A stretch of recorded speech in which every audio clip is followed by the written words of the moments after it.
Welcome to Asha's stitch and style. ഇന്ന് ഞാൻ നിങ്ങളുടെ മുമ്പിൽ വന്നിരിക്കുന്നത് ഒരു അടിപൊളി സ്കേർട്ടും ടോപ്പുമായിട്ടാണ്. ഈ സ്കേർട്ട് ഞാൻ സാറ്റിൻ്റെ സെൽഫ് പ്ലീറ്റഡ് ആയിട്ടുള്ള ക്ലോത്തിലാണ് ചെയ്തിരിക്കുന്നത്. 1 മീറ്റർ താഴെ ക്ലോത്ത് മാത്രമേ ഇതുപോലൊരു സ്കേർട്ട് സ്റ്റിച്ച് ചെയ്യാൻ വേണ്ടിയിട്ട് നമുക്ക് ആവശ്യമുള്ളൂ. ഇതിനു മുമ്പ് ഞാൻ ചെയ്ത ഒരു ഉടുപ്പിൻ്റെ ബാക്കി ക്ലോത്ത് കൊണ്ടാണ് ഞാൻ ഈ ടോപ്പ് സ്റ്റിച്ച് ചെയ്തിരിക്കുന്നത്. ഈ സ്കേർട്ട് എന്ന് പറയുന്ന ഒരു സാധാരണ ലെയേർഡ് സ്കേർട്ടാണ്. ഓൾറെഡി പ്ലീറ്റഡ് ആയിട്ടുള്ള മെറ്റീരിയൽ ആയതുകൊണ്ടാണ് ഇതിന് ഇത്രയും ഭംഗി. സാധാരണ ക്ലോത്തിൽ നമുക്ക് ചെയ്തെടുക്കാം കേട്ടോ. അപ്പോൾ എനിക്ക് ഈ ക്ലോത്ത് കിട്ടിയപ്പോൾ എനിക്ക് തോന്നി ഇങ്ങനെ ചെയ്ത് കഴിഞ്ഞാൽ നല്ല ഭംഗിയായിരിക്കും തോന്നി. അതുകൊണ്ടാണ് ഞാൻ ഇതിന് ഇതുപോലെയുള്ളൊരു പ്ലീറ്റഡ് സ്കേർട്ടായിട്ട് ഇതിനെ കൺവേർട്ട് ചെയ്തത്. ഇനി ഈ ടോപ്പ് എന്ന് പറയുന്നത് ഞാൻ ചെയ്തിരുന്ന ഒരു ഡ്രസ്സിൻ്റെ ബാക്കി ക്ലോത്ത് ഉപയോഗിച്ചിട്ടാണ് ചെയ്തിരിക്കുന്നത്. ടോപ്പിന് ഞാൻ കുറച്ച് ഡീറ്റെയിലിംഗ് കൊടുത്തിട്ടുണ്ട്. ഇതിൻ്റെ ഫ്രണ്ട് ഭാഗം ഞാൻ 3 ക്ലോത്ത് വെച്ചിട്ടും പുറകു വശം 2 പീസ് വെച്ചിട്ടുമാണ് ചെയ്തിരിക്കുന്നത്.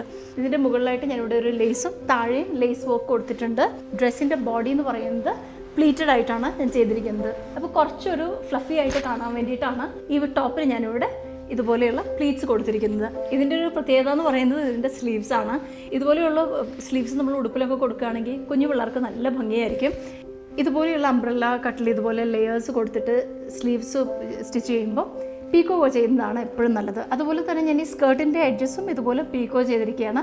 പീക്കോ ചെയ്യുമ്പോൾ ഡീറ്റെയിലിംഗ് വളരെ നന്നായിരിക്കും. ഇതിൻ്റെ ബാക്ക് സൈഡ് എന്ന് പറഞ്ഞാൽ നമ്മൾ സാധാരണ ഷർട്ടിൻ്റെ ബട്ടൺസ് വെക്കുന്നത് പോലെ തന്നെയാണ് ബട്ടൺസാണ് കൊടുത്തിരിക്കുന്നത്. പിന്നെ ഞാൻ പുറകിൽ ഇതുപോലെ ഒരു ചെറിയ ടൈ കൂടെ കൊടുത്തിട്ടുണ്ട്. ലേസ് ഞാനിവിടെ ബാക്കിലും കൊടുത്തിട്ടുണ്ട്. വളരെ ഈസി ആയിട്ട് വളരെ പെട്ടെന്ന് നമുക്ക് ചെയ്തെടുക്കാവുന്ന ഒരു ഡ്രസ്സാണിത്. അപ്പം ഇത് നമുക്ക് എങ്ങനെയാണ് ചെയ്യുന്നത് നോക്കാം. അപ്പം നിങ്ങളിൽ ആരെങ്കിലും എൻ്റെ വീഡിയോ ആദ്യമായിട്ട് കാണുകയാണെങ്കിൽ please like, share and subscribe. And do not forget to Press the bell icon. അപ്പോൾ ഞാൻ എപ്പോഴൊക്കെ വീഡിയോ ഇട്ടാലും നിങ്ങൾക്ക് നോട്ടിഫിക്കേഷൻ ലഭിക്കുന്നതായിരിക്കും. അപ്പോൾ നമുക്ക് വീഡിയോയിലേക്ക് പോകാം. നിങ്ങൾക്ക് എന്തെങ്കിലും സജഷൻസോ അതില്ലെങ്കിൽ എന്തെങ്കിലും ക്ലാരിഫിക്കേഷനോ വേണമെന്നുണ്ടെങ്കിൽ കമൻറ്റ് ബോക്സിൽ ഇട്ടാൽ മതി, മറുപടി തരുന്നതായിരിക്കും. Thank you so much. Layer skirt ഉണ്ടാക്കാൻ വേണ്ടിയിട്ട് ഞാൻ ഇതുപോലെ ലൈനിങ്ങിൻ്റെ 2 പീസസ് ഇവിടെ കട്ട് ചെയ്ത് വെച്ചിട്ടുണ്ട്. 4.5 ഇഞ്ചസ് വീതിയും 26 ഇഞ്ചസിൻ്റെ നീളവുമുള്ള 2 സ്ട്രിപ്സ് ഞാനിവിടെ ഇതുപോലെ കട്ട് ചെയ്ത് വെച്ചിട്ടുണ്ട്. ലെയേഴ്സ് തയ്യാറാക്കാൻ വേണ്ടിയിട്ട് 32 ഇഞ്ചസ് വീതിയും 5 ഇഞ്ചസ് നീളത്തിലുമുള്ള 6 സ്ട്രിപ്സ് ഞാനിതുപോലെ ഇവിടെ റെഡിയാക്കി എടുത്തിട്ടുണ്ട്. ബെൽറ്റിനായിട്ട് 4 ഇഞ്ചസ് വീതിയും 26 ഇഞ്ചസ് വീതിയുള്ള ഒരു സ്ട്രിപ്പ് ഞാനിവിടെ ബെൽറ്റിന് വേണ്ടി റെഡിയാക്കി എടുത്തിട്ടുണ്ട്. ഇന്നിങ്ങിൻ്റെ സ്ട്രിപ്പിലേക്ക് ആദ്യം തന്നെ ഇതിനെ 2 ലെയേഴ്സിനെ ജോയിൻ ചെയ്തെടുക്കാം. ജോയിൻ ചെയ്ത് സ്റ്റിച്ച് ചെയ്തെടുക്കാം. ജോയിൻ ചെയ്തെടുത്തിട്ടുണ്ട് മിഡിലായിട്ട്. ഇനി നമുക്കിതിനെ ഇതിൻ്റെ പുറത്തുനിന്ന് പിൻ ചെയ്ത് വയ്ക്കാം. ആദ്യം ഇവിടെ ഒരു ലൂസായിട്ടൊരു സ്റ്റിച്ച് ഇട്ടിട്ട് ഇതിനെ നമുക്കൊന്ന് ഗ്യാദർ ചെയ്യാം. ഞാൻ എല്ലാ ക്ലോത്തിൻ്റെയും സൈഡിൽ കൂടെ ഇതുപോലൊരു റണ്ണിങ് സ്റ്റിച്ച് ഇട്ടിട്ടുണ്ട്. ഇനി നമുക്കിതിൻ്റെ ലൂസായിട്ടുള്ള ഒരു പോർഷനിൽ ഇതുപോലെ പിടിച്ചിട്ട് ഇതുപോലെ ഒരു എഡ്ജിനെ ഇതുപോലെ ഇങ്ങനെ ഒന്ന് പിടിച്ചിട്ട് നന്നായിട്ട് ഇതുപോലെ ഒന്ന് ചുരുക്കി ഫ്രിൽസ് ചെയ്തെടുക്കാം. നമുക്ക് എത്ര വീതിയാണോ നമ്മൾ കട്ട് ചെയ്ത് വെച്ചിരിക്കുന്ന സ്ട്രിപ്സിനുള്ളത് ആ വീതിയിലാണ് ഇതുപോലെ ചെയ്തെടുത്തിട്ടുണ്ട്. നമ്മൾ 2 സ്ട്രിപ്പ് കട്ട് ചെയ്ത് വെച്ചിട്ടുണ്ടല്ലോ, ഇതിൽ ഒരു സ്ട്രിപ്പിൻ്റെ മുകൾ വശത്തായിട്ട് നമുക്കിതിനെ ഇങ്ങനെ ഒന്ന് സ്റ്റിച്ച് ചെയ്തെടുക്കാം. ഫസ്റ്റ് ലെയർ നമ്മളിവിടെ സ്റ്റിച്ച് ചെയ്തിട്ടുണ്ട്. ആദ്യത്തെ പ്ലെയിൻ ക്ലോത്ത് ഇവിടെ ഇതുപോലെ ഞാൻ ലെയർ അറ്റാച്ച് ചെയ്ത് വെച്ചിട്ടുണ്ട്. ഇനി അടുത്ത ലെയർ എടുക്കാം. അടുത്ത ലെയർ എടുത്തിട്ട് നമ്മൾ 2 സ്ട്രിപ്സ് ആണല്ലോ ഇതുപോലെ ലൈനിങ് സ്റ്റിച്ച് ചെയ്ത് വെച്ചിരിക്കുന്നത്. ഇതുപോലെ കട്ട് ചെയ്തിരിക്കുന്ന ക്ലോത്തിലേക്ക് ഇതുപോലെ ഇതിനെ നമുക്കൊന്ന് ഫിക്സ് ചെയ്തെടുക്കാം. ഫിക്സ് ചെയ്ത ശേഷം ഈ ക്ലോത്തുമായിട്ട് ഇതുപോലെ നമുക്കിതിൽ നിന്ന് സ്റ്റിച്ച് ചെയ്ത് അറ്റാച്ച് ചെയ്തിട്ട് എടുക്കാം. ഇത് ലെയറായി വന്ന ശേഷം ഇതിൻ്റെ ഏറ്റവും താഴത്തായിട്ട് നമുക്ക് ലാസ്റ്റുള്ള ലെയർ കൂടെ ഇവിടെ ഒന്ന് സ്റ്റിച്ച് ചെയ്ത് കൊടുക്കാം. സ്റ്റിച്ച് ചെയ്തിട്ട് എങ്ങനെയാണെന്ന് നോക്കാം. ഇവിടെ 2 ലെയേഴ്സ് ഇതുപോലെ സ്റ്റിച്ച് ചെയ്ത് കഴിഞ്ഞിട്ടുണ്ട്. ഫസ്റ്റ് ലെയർ കഴിഞ്ഞു, സെക്കൻഡ് ലെയറും കഴിഞ്ഞു. ഇതുപോലെയുണ്ട് ബാക്ക് സൈഡ്. ഇനി നമുക്ക് ഇതിൻ്റെ ഏറ്റവും ലാസ്റ്റത്തെ ലെയർ ഫിക്സ് ചെയ്യണം. ലാസ്റ്റത്തെ ലെയർ ഫിക്സ് ചെയ്യാൻ വേണ്ടിയിട്ട് ഇതിൻ്റെ ലൈനിങ് നമ്മൾ സ്ട്രിപ്പ് എടുത്തിരുന്നതിൻ്റെ താഴ്വശത്തായിട്ടുള്ള ഈ ക്ലോത്തിൻ്റെ മുകളിൽ നമുക്ക് ഈ 3rd ലെയർ കൂടെ ഒന്ന് ഫിക്സ് ചെയ്യാം. ഫിക്സ് ചെയ്ത ശേഷം ഇതിൻ്റെ എഡ്ജസ് ഒന്ന് നമുക്ക് പീക്കോ ചെയ്തെടുക്കാം. ഒരു സ്ട്രിപ്പ് ഇവിടെ ഇതുപോലെ എടുത്ത് വെച്ചിട്ടുണ്ട്. ഈ സ്ട്രിപ്പിന് നമുക്കിവിടെ ബെൽറ്റിൻ്റെ ഏരിയയിൽ ഇതുപോലെ ഒന്ന് ഫിക്സ് ചെയ്ത ശേഷം ഇതുപോലെ ഒന്ന് മടക്കി നമുക്ക് ഫിക്സ് ചെയ്യാം. സ്കേർട്ട് ഇവിടെ ഓൾമോസ്റ്റ് കംപ്ലീറ്റ് ആയിട്ടുണ്ട്. അപ്പോൾ ഞാൻ ഇതിൻ്റെ സൈഡെല്ലാം പീക്കോ ചെയ്തു. അതുപോലെ തന്നെ ഇതിന് ബെൽറ്റ് ഫിക്സ് ചെയ്ത് താഴത്തെ ലെയറും പിടിപ്പിച്ചു. ഇത് ഫിക്സ് ചെയ്യുന്ന സമയത്ത് നമ്മൾ ശ്രദ്ധിക്കേണ്ട ഒരു കാര്യം എന്താണെന്ന് വെച്ചാൽ നമ്മൾ ഈ സൈഡ്സ് ഫിക്സ് ചെയ്യുമ്പോൾ ആദ്യം ലൈനിങ് ഫിക്സ് ചെയ്യുക. അത് കഴിഞ്ഞിട്ട് അതിൻ്റെ സെപ്പറേറ്റ് ആയിട്ട് ഈ ലെയേഴ്സ് ഫിക്സ് ചെയ്യുക. ലെയേഴ്സ് സെപ്പറേറ്റ് ആയിട്ട് ഫിക്സ് ചെയ്യുക, ലൈനിങ് സെപ്പറേറ്റ് ആയിട്ട് ഫിക്സ് ചെയ്യുക. അല്ലെന്നുണ്ടെങ്കിൽ സ്റ്റിച്ച് ചെയ്ത് വരുമ്പോൾ എല്ലാം കൂടെ ഒരുപോലെ കൂടിയിരിക്കും. അപ്പം സ്കേർട്ടിന് ഭംഗി ഉണ്ടാവില്ല. ഇപ്പം ഞാനിതിൻ്റെ സ്കേർട്ടിൻ്റെ ലെയേഴ്സും സൈഡ്സ് എല്ലാം ഫിക്സ് ചെയ്ത് കഴിഞ്ഞിട്ടുണ്ട്. അതുപോലെ തന്നെ ഇതിൻ്റെ ബെൽറ്റും ഞാൻ ഫിക്സ് ചെയ്തിട്ടുണ്ട്. ഇനി നമുക്ക് ഇതിനകത്തേക്ക് ഇതിൻ്റെ എലാസ്റ്റിക് കയറ്റാം. എലാസ്റ്റിക് ഇട്ടു ഇതിൻ്റെ സൈഡ്സ് കൂടെ ഒന്ന് ഫിക്സ് ചെയ്തിട്ട് ഈ സ്കേർട്ട് ഒന്ന് കംപ്ലീറ്റ് ചെയ്യാം. ഇതിൻ്റെ സൈഡ്സ് ഞാനിവിടെ ഫിക്സ് ചെയ്തിട്ടുണ്ട്. അപ്പോൾ ഇതിൻ്റെ അകത്തുനിന്ന് നോക്കിക്കഴിഞ്ഞാൽ സ്കേർട്ട് ഇങ്ങനെ ഉണ്ടാവും. സ്കേർട്ട് ഇവിടെ ഫിക്സ് ചെയ്ത് കഴിഞ്ഞു. വളരെ ഈസി ആയിട്ട് നമുക്കിതുപോലെയുള്ള ലെയർ സ്കേർട്ട് വളരെ മിനിമം ക്ലോത്തിൽ സ്റ്റിച്ച് ചെയ്യാൻ പറ്റും. 1 മീറ്ററിലാണ് ഞാൻ ഈ സ്കേർട്ട് ചെയ്തിരിക്കുന്നത്. ഇത് ഞാൻ ഒരു 5 വയസ്സ് പ്രായമുള്ള കുഞ്ഞിന് വേണ്ടിയിട്ടാണ് ഇത് ചെയ്തിരിക്കുന്നത്. ഇനി നമുക്കിതിന് വേണ്ടിയുള്ള ബ്ലൗസ് എങ്ങനെയാണ് ചെയ്യുന്നതെന്ന് നോക്കാം. അപ്പോൾ അതിനായിട്ട് ഞാനിവിടെ മെറ്റീരിയൽ കട്ട് ചെയ്ത് വെച്ചിട്ടുണ്ട്. അപ്പോൾ ഈ ഫ്രണ്ടിലൊരു ചെറിയ ഫ്രില്ലൊക്കെ വെച്ചിട്ടാണ് നമ്മൾ ഈ ബ്ലൗസ് സ്റ്റിച്ച് ചെയ്യാൻ വേണ്ടി പോകുന്നത്. ആദ്യമായിട്ട് ഞാനിതിൻ്റെ ബാക്ക് വശമാണ് ഞാൻ എടുത്തിരിക്കുന്നത്. അപ്പോൾ ഈ ബ്ലൗസിൻ്റെ മൊത്തം ലെങ്ത് എന്ന് പറയുന്നത് 11 ഇഞ്ചസ് ആണ്. അപ്പോൾ 11 ഇഞ്ചസിന് ഞാനൊരു 1 ഇഞ്ച് എക്സ്ട്രാ വെച്ചിട്ട് 12 ഇഞ്ചസ് നീളമാണ് ഞാൻ ഇതിന് വേണ്ടിയിട്ട് എടുത്തിരിക്കുന്നത്. അതുപോലെ തന്നെ ഇതിൻ്റെ വീതി, ഇതിൻ്റെ ഫ്രണ്ടിലേക്കുള്ള വീതി എന്ന് പറയുന്നത് എനിക്ക് വേണ്ട വീതിയേക്കാളും ഞാൻ 4 ഇഞ്ചസ് എക്സ്ട്രാ എടുത്തിട്ടുണ്ട്. 2 വശത്തൊന്നും 2 ഇഞ്ചസ് വീതം ഞാൻ എക്സ്ട്രാ എടുത്തിട്ടുണ്ട്. അത് നമുക്ക് ബട്ടൺസ് വെക്കാൻ വേണ്ടിയിട്ടാണ്. അപ്പോൾ ഞാൻ എക്സ്ട്രാ ക്ലോത്ത് ഒന്നും ഇതിൽ ഫിക്സ് ചെയ്യാൻ പോകുന്നില്ല. ഇതിൻ്റെ സൈഡ്സ് ഞാനിതുപോലെ മടക്കി സ്റ്റിച്ച് ചെയ്യത്തേ ഉള്ളൂ. അപ്പോൾ നമുക്ക് ആവശ്യത്തിനുള്ള മെറ്റീരിയൽ ഉണ്ടാവും. ഇനി നമുക്ക് ഫ്രണ്ടിലേക്കുള്ള ക്ലോത്ത് നോക്കാം. ബ്ലൗസ് സ്റ്റിച്ച് ചെയ്യാൻ വേണ്ടിയിട്ട് എനിക്ക് വേണ്ട മൊത്തം ലെങ്ത് എന്ന് പറയുന്നത് 11 ഇഞ്ചസ് ആണ്. അപ്പോൾ ഫ്രണ്ടിൽ ഒരു കുറച്ച് ഫ്രിൽസ് വെച്ചിട്ടാണ് ഞാനിത് സ്റ്റിച്ച് ചെയ്യുന്നത്. അപ്പോൾ അതിനായിട്ട് ആദ്യം 4 ഇഞ്ചസ് വീതിയിലുള്ള ഒരു ക്ലോത്ത് ഞാൻ എടുത്തിട്ടുണ്ട്. എനിക്ക് വേണ്ട 22 ഇഞ്ചസ് ആണ് മൊത്തത്തിലുള്ള ചെസ്റ്റിൻ്റെ അളവെന്ന് പറയുന്നത്. എനിക്ക് ഫ്രണ്ടിൽ വേണ്ടത് 11 ഇഞ്ചസ് ആണ്. അപ്പോൾ ഞാനൊരു 1 ഇഞ്ച് എക്സ്ട്രാ സീം അലവൻസും കൂടെ എടുത്തിട്ട് ഞാനിതിൻ്റെ മൊത്തം അളവെന്ന് പറയുന്നത് 13 ഇഞ്ചസ് ആണ് ഞാൻ ഫ്രണ്ടിൽ വെച്ചിരിക്കുന്നത്. ഇനി താഴേക്ക് ഞാനൊരു സെപ്പറേറ്റ് പീസാണ് എടുത്തിരിക്കുന്നത്. കാരണം ഈ ചെസ്റ്റിൻ്റെ അവിടെ 2-3 ഫ്രിൽസ് ഇതുപോലെ വരത്തക്ക രീതിയിലാണ് ഞാനിത് സ്റ്റിച്ച് ചെയ്യാനായിട്ട് പോകുന്നത്. അപ്പോൾ മുകളിലേക്കത് ഞാൻ 13 ഇഞ്ചസ് ആണ് എടുത്തതെങ്കിൽ താഴത്തേക്കുള്ള ഭാഗം ഇത് ഞാൻ മൊത്തത്തിലുള്ള ലെങ്ത് എന്ന് പറയുന്നത് 8 ഇഞ്ചസ് ആണ് വെച്ചിരിക്കുന്നത്. ഇത് 4 ഇഞ്ചസും ഇത് 8 ഇഞ്ചസും. ഇത് സീം അലവൻസ് എല്ലാം കൂടെ പോവും. അന്നേരം നമുക്ക് 11 ഇഞ്ചസ് ആയിട്ട് കിട്ടുന്നതായിരിക്കും. അപ്പോൾ എനിക്ക് ഇതിൻ്റെ വീതി എന്ന് പറയുന്നത് ഞാൻ 23 ഇഞ്ചസ് ആണ് വെച്ചിരിക്കുന്നത്. ഇത് 13 ഇഞ്ചസ് ആണ്, ഇത് 23 ഇഞ്ചസ് ആണ്. അപ്പോൾ എനിക്ക് ഇതിവിടെ ഫ്രിൽസ് ഇടാൻ പാകത്തിനായിട്ടാണ് ഞാൻ ഇതുപോലെ ഇവിടെ കട്ട് ചെയ്ത് വെച്ചിരിക്കുന്നത്. അതുപോലെ ഞാൻ ബാക്കിലെ ക്ലോത്ത് ഇതുപോലെ സിംഗിൾ പീസായിട്ട് കട്ട് ചെയ്ത് വെച്ചിട്ടുണ്ട്. ഇത് നമ്മൾ പുറകിലേക്ക് മിഡിലിൽ കട്ട് വരും. എന്നിട്ട് 2 വശത്തും ബട്ടൺസ് വെക്കാനുള്ള പോർഷൻസ് ഞാൻ ഇതിൽ തന്നെയാണ് ആഡ് ചെയ്തിരിക്കുന്നത്. ഇതിന് ഞാൻ അഡീഷണലായിട്ട് പീസസ് ഒന്നും ആഡ് ചെയ്യുന്നതായിരിക്കത്തില്ല. 11 ഇഞ്ചസ് ആണ് എനിക്ക് മൊത്തത്തിൽ ബാക്ക് സൈഡിലേക്കുള്ള വണ്ണം എന്ന് പറയുന്നത് വേണ്ടത്. പക്ഷെ ഞാനിതിവിടെ 16 ഇഞ്ചസ് എടുത്തിട്ടുണ്ട്. 2 ഇഞ്ചസ് സീം അലവൻസും പിന്നെ മടക്കി നമ്മളുടെ ബട്ടൺ ഹോളിൽ വെച്ചിട്ട് ബട്ടൺ ഹോളിനും ബട്ടൺസ് വെക്കാനുള്ള പോർഷനിൽ മടക്കി വെക്കാനുള്ള പോർഷൻ കൂടെ ഞാൻ ഇതിൽ ആഡ് ചെയ്തിട്ടുണ്ട്. അപ്പോൾ ഇത് മൊത്തത്തിൽ 16 ഇഞ്ചസ് വീതിയിലാണ് ഞാൻ ഈ ക്ലോത്ത് എടുത്തിരിക്കുന്നത്. അപ്പോൾ നമുക്കിത് എങ്ങനെയാണ് സ്റ്റിച്ച് ചെയ്യുന്നത് നോക്കാം. അതുപോലെ ഞാനിവിടെ സ്ലീവ്സ് എടുത്തിട്ടുണ്ട്. സ്ലീവ്സ് ഞാൻ എന്താ ചെയ്തിരിക്കുന്നത് വെച്ചാൽ ഇതുപോലെ അംബ്രല്ല ഷേപ്പിൽ 2 പീസസ് ഇതുപോലെ കട്ട് ചെയ്ത് വെച്ചിട്ടുണ്ട്. അതിങ്ങനെ ക്ലോത്തിനെ 4ആയിട്ട് ഫോൾഡ് ചെയ്തിട്ട് ഒരു റഫ് ആയിട്ടുള്ള ഒരു മെഷർമെന്റിലാണ് ഞാനിത് കട്ട് ചെയ്തിരിക്കുന്നത്. കാരണം ഇതിന് ഫ്രിൽസ് വരേണ്ടത് കൊണ്ട് ഇത്തിരി കൂടുതലായിട്ട് തന്നെ ഞാനിതിൽ എടുത്തിട്ടുണ്ട്. നമുക്ക് വേണ്ട ആം ഹോൾ എന്ന് പറയുന്നത് 11 ഇഞ്ചസ് ആണ്. ഞാനിവിടെ ഒരു 18 ഇഞ്ചസിലാണ് ഇത് എടുത്തിരിക്കുന്നത്.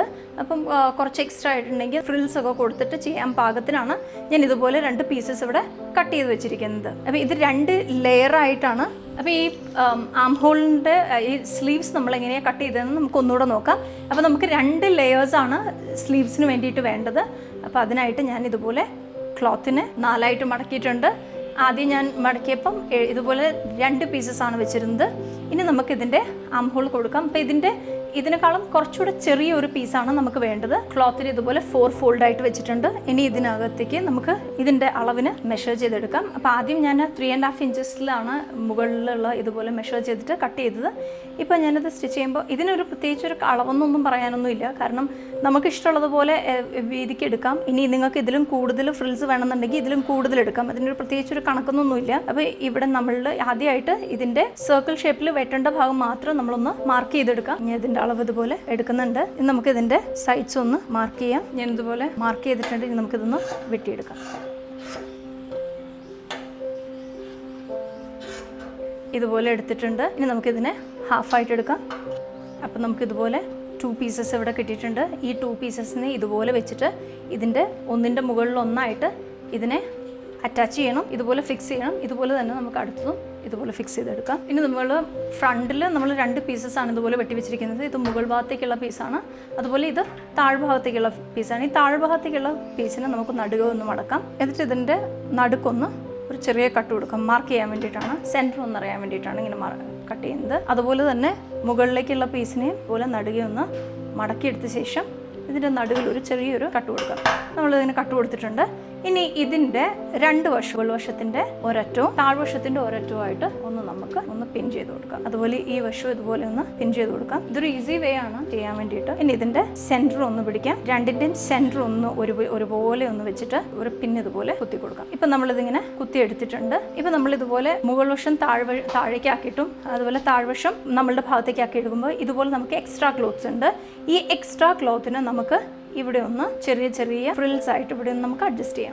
ചെറിയ ഫ്രിൽസ് ആയിട്ട് നമുക്ക് ഇവിടെ ഒന്ന് അറേഞ്ച് ചെയ്തിട്ട് ഇതുപോലെ ഒന്ന് പിൻ ചെയ്ത് വെക്കാം. ഇതുപോലെ ഞാൻ ഒരു വശം പിൻ ചെയ്ത് വെച്ചിട്ടുണ്ട്. ഇനി ഇതുപോലെ തന്നെ നമുക്ക് അടുത്ത വശവും പിൻ ചെയ്ത് വെക്കാം. സെൻറ്ററിൽ നിന്ന് ഒരല്പം വിട്ടിട്ടാണ് ഞാനിത് പിൻ ചെയ്തിരിക്കുന്നത്. അപ്പം ഈ ഒരു മറുവശത്ത് എങ്ങനെയാണോ ചെയ്തിരിക്കുന്നത് അതേപോലെ വേണം നമ്മൾ ഈ വശത്തും പിൻ ചെയ്യാനായിട്ട്. ഇപ്പം ഞാനിവിടെ 2 സൈഡിലും 4 പ്ലീറ്റ്സ് വീതം ഇതുപോലെ കൊടുത്തിട്ടുണ്ട്. നമ്മൾ ഓപ്പൺ ചെയ്യുമ്പോൾ ഇതുപോലെ ഉണ്ടാവും.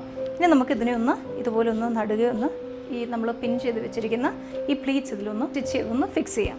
അപ്പോൾ ഞാൻ ഇതുപോലെ ഇതിനെ സ്റ്റിച്ച് ചെയ്തെടുത്തിട്ടുണ്ട്. ഇതുപോലെ ഫ്രിൽസ് കൊടുത്തിട്ടുണ്ട്. ഇനി ഇതിൻ്റെ ബാക്ക് വശം നമുക്കൊന്ന് റെഡിയാക്കി എടുക്കാം. അപ്പോൾ ആദ്യമായിട്ട് വേണ്ടത് ബാക്ക് വശത്ത് നമ്മൾ സ്റ്റിച്ച് ചെയ്യുന്നതിന് മുമ്പായിട്ട് ആദ്യം ഇതിൻ്റെ മിഡിലിൽ കട്ട് ചെയ്യുക. സെൻറ്ററിലൂടെ ഞാൻ ഇതുപോലെ കട്ട് ചെയ്തിട്ടുണ്ട്. ഇനി നമുക്കിതിൻ്റെ ഫ്രണ്ടിൻ്റെ സൈസ് ഒന്ന് നോക്കാം. അപ്പോൾ നമുക്കത് ഇവിടെ നിന്നൊന്ന് മാർക്ക് ചെയ്യാം. അപ്പോൾ ഇതിന് നടുക ഇതുപോലെ മടക്കിയിട്ടുണ്ട്. ഇതിൻ്റെ മുകൾ വശത്തിൻ്റെ വിഡ്ത്ത് ഒന്ന് നമുക്ക് നോക്കാം. എന്നിട്ട് അതിനൊന്ന് മാർക്ക് ചെയ്യാം. ഇതുപോലെ ഞാനിവിടെ മാർക്ക് ചെയ്തിട്ടുണ്ട്. ഇനി നമുക്ക് ഇതുപോലെ ഒന്ന് മടക്കി ബട്ടൺ ഹോളിനുള്ള സ്പേസ് നമുക്കൊന്ന് റെഡിയാക്കി എടുക്കണം. അത് ഈ ഒരു ലെങ്ത്തിൽ വേണം നമ്മളിത് ശരിയാക്കി എടുക്കാനായിട്ട്. നമ്മളിപ്പോൾ മാർക്ക് ചെയ്തിരുന്ന മാർക്കിൽ ഇതുപോലെ ഇങ്ങനെയൊന്ന് മടക്കി ഇതുപോലെ ഒന്നും കൂടി ഒന്ന് മടക്കി സ്റ്റിച്ച് ചെയ്ത് 2 വശവും ഇതെടുക്കാം. ഇതുപോലെ തന്നെ ചെയ്തെടുക്കാം. ഇങ്ങനെയൊന്ന് നമുക്കിതൊന്ന് മടക്കി സ്റ്റിച്ച് ചെയ്ത് നോക്കാം. ഇതുപോലെ ഇവിടെ മടക്കി സ്റ്റിച്ച് ചെയ്തിട്ടുണ്ട്. ഇനി നമുക്കിതിനെ ഒന്ന് പിൻ ചെയ്ത് വയ്ക്കാം. ഇങ്ങനെ ചെയ്യുന്നതുകൊണ്ട് ഒരു ഗുണമെന്ന് വെച്ചാൽ ഇതൊരു ഈസി വേ ആയിട്ട് ചെയ്തതാണ്. നിങ്ങൾക്ക് വേണമെങ്കിൽ പീസസൊക്കെ വെച്ചിട്ട് സാധാരണ ചെയ്യുന്നത് പോലെ തന്നെ ചെയ്യാം. ഞാനിത് എളുപ്പത്തിന് ചെയ്യാൻ വേണ്ടിയിട്ട് ഇങ്ങനെ ചെയ്തതേ ഉള്ളൂ. സെൻറ്ററിൽ ഇതുപോലെ മടക്കി ഫ്രണ്ട് പോർഷനും ഇതുപോലെ സെൻറ്ററിലൊന്ന് മടക്കിയിട്ട് നമുക്കിതിൻ്റെ ആം ഹോളും സ്ലീവ്സും ഒക്കെ ഒന്ന് കട്ട് ചെയ്യാം. അപ്പോൾ ആദ്യം നമുക്ക് ഇതിൻ്റെ ഷോൾഡർ മാർക്ക് ചെയ്യാം. എനിക്ക് വേണ്ട ഷോൾഡേഴ്സ് എന്ന് പറയുന്നത് 5 ഇഞ്ചസ് ആണ്. അപ്പോൾ ഞാനിവിടെ ഒരു 5 ഇഞ്ചസ് മാർക്ക് ചെയ്തു. ആം ഹോൾ എന്ന് പറയുന്നത് 5 ഇഞ്ചസ് ആണ്. 5 ഇഞ്ചസ് ഞാനിവിടെ ആം ഹോൾ മാർക്ക് ചെയ്തു. നെക്കിൻ്റെ വിഡ്ത്ത് 2.5 ഇഞ്ചസ്, നെക്കിൻ്റെ ലെങ്ത്തും 2.5 ഇഞ്ചസ് ആണ് ഞാനിവിടെ എടുത്തിരിക്കുന്നത്. 2.5 ഇഞ്ചസിലൊന്ന് ഒരു ബോക്സ് നമുക്ക് മാർക്ക് ചെയ്യാം. 1.5 ഇഞ്ചിൽ നമുക്കിതിൻ്റെ ബാക്ക് നെക്കൊന്ന് മാർക്ക് ചെയ്യാം. ഇതൊന്ന് ബോക്സ് ചെയ്തു. ആം ഹോൾ നമ്മളിവിടെ മാർക്ക് ചെയ്തിട്ടുണ്ട്. ഇനി നമുക്ക് ഈ ആം ഹോളിനൊരു കർവ് ഷേപ്പ് കൊടുക്കാം. അതുപോലെ ബാക്ക് നെക്ക് നമുക്കൊന്ന് കർവ് ഷേപ്പ് കൊടുക്കാം. അതുപോലെ ഫ്രണ്ട് നെക്കിനും ഒരു കർവ് ഷേപ്പ് കൊടുക്കാം. നമുക്ക് എന്ത് ഷേപ്പിൽ വേണമെങ്കിലും നെക്ക് നമുക്ക് കട്ട് ചെയ്യാവുന്നതാണ്. റൗണ്ട് ഷേപ്പാണ് ഞാനിവിടെ കൊടുക്കാനായിട്ട് ഉദ്ദേശിച്ചിരിക്കുന്നത്. ഇനി നമുക്ക് ഈ ആം ഹോളും നെക്കും ഒക്കെ ഒന്ന് കട്ട് ചെയ്തെടുക്കാം. ബാക്ക് നെക്ക് കട്ട് ചെയ്യാം. ബാക്ക് നെക്ക് ഞാനിവിടെ കട്ട് ചെയ്തു. ഇനി ഫ്രണ്ട് നെക്ക് കട്ട് ചെയ്യാം. ഫ്രണ്ട് നെക്കും ഇവിടെ കട്ട് ചെയ്തിട്ടുണ്ട്. ഇനി നമുക്ക് ആം ഹോളിന് ഒരു ചെറിയൊരു സ്ലോപ്പ് കൊടുക്കാം. വേണമെങ്കിൽ നിങ്ങൾക്കത് അളന്നിട്ട് ഒരു 1/2 ഇഞ്ച് നോക്കിയിട്ട് കട്ട് ചെയ്യാം. അപ്പോൾ അങ്ങനെ കട്ട് ചെയ്യുമ്പോൾ എന്ന് വെച്ചാൽ ഇത് പ്രോപ്പറായിട്ട് വരും. അല്ലെങ്കിൽ നമുക്കൊരു ഊഹം വെച്ച് ചെയ്യാവുന്നതേ ഉള്ളൂ. കട്ടിങ് ഇവിടെ കഴിഞ്ഞിട്ടുണ്ട്. ഇനി നമുക്ക് ഈ ഷോൾഡേഴ്സ് രണ്ടും ഇതുപോലെ ഒന്ന് വെച്ചിട്ട് ഫ്രണ്ടിൻ്റെയും ബാക്കിൻ്റെയും ഷോൾഡേഴ്സ് നമുക്ക് ആദ്യം ഫിക്സ് ചെയ്യാം. അപ്പോൾ ഇവിടെ നമ്മൾ ഇതുപോലെ സ്റ്റിച്ച് ചെയ്ത് കഴിഞ്ഞിട്ടുണ്ട്. ടോപ്പിൻ്റെ ഷോൾഡേഴ്സ് രണ്ടും ഇതുപോലെ തമ്മിൽ വെച്ചിട്ട് സ്റ്റിച്ച് ചെയ്തിട്ടുണ്ട്. ഇനി നമുക്കിതിൻ്റെ നെക്കിൽ ഞാനിതുപോലെ നെക്ക് സ്റ്റിച്ച് ചെയ്യാൻ വേണ്ടിയിട്ട് 1/2 ഇഞ്ചിൽ ഞാനൊരു ക്ലോത്ത് ഇതുപോലെ കട്ട് ചെയ്ത് വെച്ചിട്ടുണ്ട്. ആദ്യം ഇതുപോലെ ഇതിൻ്റെ നല്ല വശം ക്ലോത്തിൻ്റെ നല്ല വശമായിട്ട് വെച്ചിട്ട് ഇതിനെ ഇതുപോലെ ഒന്ന് സ്റ്റിച്ച് ചെയ്യണം. അത് കഴിഞ്ഞ ശേഷം ഇതിനെ ഇതുപോലെ തിരിച്ചിട്ട് മടക്കി നെക്ക് നമുക്ക് റൗണ്ടായിട്ടൊന്ന് സ്റ്റിച്ച് ചെയ്തെടുക്കാം. ആ സ്റ്റിച്ച് ചെയ്ത ശേഷം നമുക്ക് സ്ലീവ്സ് ഒന്ന് ഫിക്സ് ചെയ്തെടുക്കാം. അപ്പം സ്ലീവ്സ് ഫിക്സ് ചെയ്യാൻ വേണ്ടിയിട്ട് നമ്മളിവിടെ ഓൾറെഡി നമ്മളിതുപോലെ പിൻ ചെയ്ത് വെച്ചിരുന്നു. ആം ഹോളുമായിട്ട് ഈ സ്ലീവ്സിനെ ഒന്ന് അറ്റാച്ച് ചെയ്തെടുക്കാം. ആദ്യം മുകൾ വശവും താഴ്വശവും ഒരുപോലെ നമുക്ക് ഇതുപോലെ ഫിക്സ് ചെയ്യാം. പിന്നെ ഇതിൻ്റെ സെൻറ്റർ പോർഷൻ നോക്കിയിട്ട് ഈ സെൻറ്റർ പോർഷൻ നമുക്കിവിടെ ഒന്ന് ഫിക്സ് ചെയ്യാം. സെൻറ്റർ പോർഷൻ ഞാൻ ഇതുപോലെ ഫിക്സ് ചെയ്തിട്ടുണ്ട്. ഇനി നമുക്കിവിടെ ലൂസായിട്ടുള്ള കുറച്ച് പോർഷൻസ് ഉണ്ട്. നമുക്കിവിടെ ചെറിയ ചെറിയ ഫ്രിൽസ് അവിടെ ആയിട്ട് ഓരോരോ ഫ്രിൽസ് കൊടുത്തിട്ട് ഫ്രിൽസ് ഞാൻ ഇതുപോലെ പിൻ ചെയ്ത് വെച്ചിട്ടുണ്ട്. ഇതുപോലെ തന്നെ ഓപ്പോസിറ്റ് ആയിട്ടുള്ള സ്ലീവും ഇതുപോലെ തന്നെ ചെയ്യാം. ഇതുപോലെ ഈ ഡ്രസ്സിൻ്റെ സ്ലീവ്സ് നമ്മളിതുപോലെ സ്റ്റിച്ച് ചെയ്തിട്ടുണ്ട്. 2 layers ആയിട്ട് സ്റ്റിച്ച് ചെയ്തു. അതിനുശേഷം ഞാൻ ഇതിൻ്റെ സൈഡ്സ് എല്ലാം ഇതുപോലെ പീക്കോ ചെയ്തെടുത്തിട്ടുണ്ട്. പ്രത്യേകിച്ച് ഇങ്ങനെയുള്ള ഡ്രസ്സ് സ്റ്റിച്ച് ചെയ്യുമ്പം ശ്രദ്ധിക്കേണ്ട കാര്യം എന്ന് വെച്ചാൽ നമ്മൾ ഇതുപോലെയുള്ള അംബ്രല്ല സ്ലീവ്സ് ആണ് കൊടുക്കുന്നതെങ്കിൽ പീക്കോ ചെയ്യാനായിട്ട് പ്രത്യേകിച്ച് ശ്രദ്ധിക്കാം. ഇനി ഞാൻ എന്നാ ചെയ്യാൻ പോകുന്നതെന്ന് പറഞ്ഞാൽ ഞാൻ ഇതുപോലെ ഇവിടെ കുറച്ച് ഫ്രിൽസ് ഇതുപോലെ കൊടുത്തിട്ടുണ്ട്. നമ്മളിവിടെ ഇതുപോലെ ഫ്രിൽസ് കൊടുത്തിരുന്നു. അപ്പോൾ ഈ ഫ്രിൽസിന് മുകളിൽ നിന്ന് നമ്മൾ താഴേക്ക് അതുപോലെ തന്നെ കൊണ്ടുവന്നിട്ട് സ്ട്രെയിറ്റ് ആയിട്ട് കൊണ്ടുവന്നിട്ട് ഇവിടെ ഓരോ സ്റ്റിച്ചസ് ഇതുപോലെ കൊടുക്കുക. ഇതുപോലെ താഴേക്ക് ഈ ഓരോ ഫ്രില്ലിനെയും നമ്മൾ ഇതുപോലെ താഴേക്ക് എടുത്തിട്ട് ഇതേപോലെ ഇതേ അളവിൽ താഴേക്ക് കൊണ്ടുവന്നിട്ട് മുകളിലുള്ള ഫ്രില്ല് ഏത് അളവിലാണോ നമ്മൾ ഇട്ടിരുന്നത് അതേ അളവിൽ തന്നെ താഴെ നമുക്കിതുപോലെ ഓരോ ഫ്രില്ല് ഇതുപോലെ കൊടുക്കാം. ഇപ്പോൾ ഞാൻ ഇതുപോലെ ഇവിടെ പ്ലീറ്റ്സ് ഇതുപോലെ തന്നെ എടുത്തിട്ടുണ്ട്. മുകളിൽ നമ്മളിട്ട അതേ പ്ലീറ്റ്സ് നമ്മൾ താഴെ ഇടുക. ഇതിന് ശേഷം ഇങ്ങനെ താഴെ ഇതുപോലെ പ്ലീറ്റ്സ് ഇട്ട ശേഷം ഞാൻ ഇതുപോലെ ഒരു സ്ട്രിപ്പ് ഇതുപോലെ എടുത്തു വെച്ചിട്ടുണ്ട്. ഇത് മൊത്തത്തിൽ ഇതിൻ്റെ വീതി എന്ന് പറയുന്നത് ഇത് നമ്മളുടെ ഇഷ്ടത്തിനനുസരിച്ച് വെക്കാം. ഇത് സ്കേർട്ട് ആയതുകൊണ്ട് താഴ്വശം അധികം ലൂസ് ആവാതെ കുറച്ചൊരു ടൈറ്റ് ആയിട്ട് ഇരിക്കാൻ വേണ്ടിയിട്ടും ബ്ലൗസിൻ്റെ പുറകിലൊരു ടൈ കൊടുക്കാൻ വേണ്ടിയിട്ടുമാണ് ഞാൻ ഈ ക്ലോത്ത് എടുത്തിരിക്കുന്നത്. ഇതിന് മൊത്തം ഞാൻ 6 inches വീതിയാണ് എടുത്തിരിക്കുന്നത്. 3 inches ഇതിന് ഫോൾഡ് ചെയ്ത് ഞാൻ മടക്കി വെച്ചിരിക്കുകയാണ്. അതുപോലെ ഈ നമ്മളുടെ ഈ ലെങ്ത്ത് എത്രയുണ്ടോ ഇത്രയും ലെങ്ത്തിൽ സ്റ്റിച്ച് ചെയ്തിട്ട് ഇവിടെ കൊടുക്കാം. അപ്പോൾ അതിനായിട്ട് ആദ്യം ചെയ്യേണ്ടതെന്ന് വെച്ചാൽ നമ്മൾ ഒരു സൈഡ് ആദ്യം ബാക്ക് വശത്ത് ഇതുപോലെ ഫിക്സ് ചെയ്തിട്ട് ഇതുപോലെ ഒന്ന് സ്ട്രെയിറ്റ് ആയിട്ടൊന്ന് സ്റ്റിച്ച് ചെയ്ത ശേഷം തിരിച്ചിട്ടിട്ട് ഇതുപോലെ ഒന്ന് മടക്കി ഇവിടെ ഇതുപോലെ തന്നെ നമുക്ക് സ്റ്റിച്ച് ചെയ്തിട്ട് ഇവിടെ ഒരു ബെൽറ്റ് പോലെ ഇതിൻ്റെ താഴ്വശത്തായിട്ട് കൊടുക്കാം. ബാക്ക് സൈഡും ഇതുപോലെ തന്നെ കവർ ചെയ്തിട്ട് ഇതുപോലെ ഞാനൊരു ചെറിയ ക്ലോത്ത് ഇവിടെ വെട്ടി വെച്ചിട്ടുണ്ട്. ഇത് മൊത്തം ഒരു 2 inches വീതിയുള്ള ക്ലോത്താണ്. നല്ല നീളമുണ്ട്. ഇതിനെ ഇതുപോലെ നടുകെ മടക്കി ഇതിൻ്റെ എഡ്ജസിൽ ഒരു സ്റ്റിച്ചസ് കൊടുത്തിട്ട് ഇതിനെ തിരിച്ചിടണം. തിരിച്ചിട്ടിട്ട് നമ്മൾ പുറകിൽ ടൈ കൊടുക്കുന്നത് പോലെ ഇതിനൊരു സ്ട്രെയിറ്റ് സ്ട്രിപ്പായിട്ട് എടുത്ത ശേഷം ഇതിൻ്റെ ഈ ക്ലോത്തിൻ്റെ 2 എഡ്ജസിലും നമുക്കിതിനെ ഒന്ന് ഫിക്സ് ചെയ്തിട്ട് ബാക്കിലേക്ക് കൊടുക്കാം. അപ്പോൾ ഇത് സ്റ്റിച്ച് ചെയ്ത് കഴിയുമ്പോൾ എങ്ങനെയുണ്ടെന്ന് ഞാൻ കാണിച്ചു തരാം. അപ്പോൾ നമ്മുടെ ബ്ലൗസ് ഇവിടെ ഫിക്സ് ആയി കഴിഞ്ഞിട്ടുണ്ട്. മുഴുവനായിട്ടും സ്റ്റിച്ച് ചെയ്ത് കഴിഞ്ഞു. ഇനി ഇതിൻ്റെ ബട്ടൺസ് മാത്രം കൊടുത്താൽ മതി. ഇനി ഈ സ്ട്രിപ്പിൻ്റെ മുകളിലായിട്ട് നമുക്കൊരു ലേസ് കൂടെ ഇതുപോലെ ഒന്ന് ഫിക്സ് ചെയ്യണം. അതുപോലെ നമ്മളിവിടെ ചെസ്റ്റിൽ ഒരു പീസ് കൊടുത്തിരുന്നല്ലോ, ഇതുപോലെ ഒരു സ്റ്റിച്ച് ഇട്ടിട്ട് ഇതിവിടെ ഒന്ന് ഫിക്സ് ചെയ്യണം. അപ്പം ഈ സ്റ്റിച്ചസ് ഒന്നും കാണാൻ പറ്റില്ല. അത്രയേ ഉള്ളൂ. ഇനി അതിൻ്റെ പുറകുവശത്തായിട്ട് ഞാൻ ഷർട്ടിൻ്റെ ബട്ടൺസ് പോലെയുള്ള ബട്ടൺസാണ് ഇവിടെ വെക്കാൻ പോകുന്നത്. ഇതിൻ്റെ ബട്ടൺസ് ഇവിടെ ഫിക്സ് ചെയ്യും. അതോടെ നമ്മുടെ ഡ്രസ്സ് കംപ്ലീറ്റ് ആവും. ഇനി ഞാനിത് കുഞ്ഞിനെ ഇടിയിപ്പിച്ചിട്ട് ഇതെങ്ങനെയാണ് വന്നിരിക്കുന്നതെന്ന് നിങ്ങളെ ഒന്ന് കാണിക്കാം. അപ്പോൾ നിങ്ങൾക്ക് ഈ വീഡിയോ ഇഷ്ടമായെന്ന് ഞാൻ വിശ്വസിക്കുന്നു. നിങ്ങളിതുപോലെ ട്രൈ ചെയ്ത് നോക്കണം. വളരെ സിമ്പിളായിട്ട് വളരെ ഈസി ആയിട്ട് നമുക്ക് സ്റ്റിച്ച് ചെയ്തെടുക്കാൻ പറ്റുന്ന ഡ്രസ്സാണിത്. നിങ്ങൾക്ക് വീഡിയോ ഇഷ്ടമായെങ്കിൽ please like, share and subscribe. Bell button press ചെയ്യാൻ മറന്നു പോകരുത്. അപ്പോൾ ഞാൻ എപ്പോഴൊക്കെ വീഡിയോ ഇട്ടാലും നിങ്ങൾക്ക് നോട്ടിഫിക്കേഷൻ ലഭിക്കുന്നതായിരിക്കും. Thank you. ബൈ.